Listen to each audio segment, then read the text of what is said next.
We will be introducing the installation of our gas flow device. We'll need sealing rings, stainless steel ring and clamps, alligator clips, quartz boat, graphite felt, stainless steel clips, experiment samples, quartz tube, and the gas solid device. Place the sample into the quartz boat. Shake gently to spread the sample evenly. Place a layer of short graphite felt on top to prevent splattering during sintering. Then cover with another layer of graphite felt. Use stainless steel clips to secure the graphite felt in place from both sides. Sample preparation is complete. Place one alligator clip inside the gas flow device. Insert the protruding side of the stainless steel ring into the quartz tube, followed by the sealing ring. Repeat the same for the other end.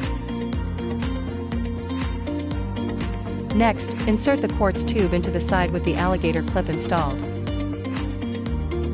Install another alligator clip on the other side. Then, put in the sample. Clamp the alligator clip onto the long graphite felt.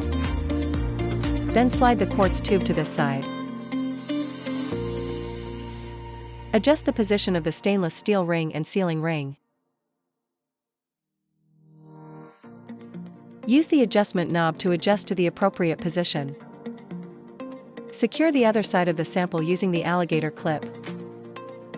Use the adjustment knob again to make sure the graphite felt is straightened.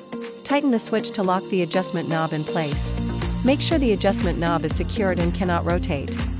Adjust the position of the quartz tube. Push the stainless steel ring and sealing ring to the top end on both sides. Use the stainless steel clamps to secure them in place.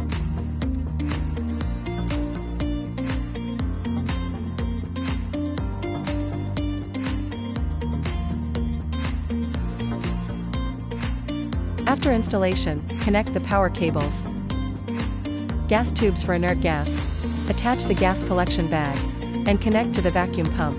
The reactor installation is complete.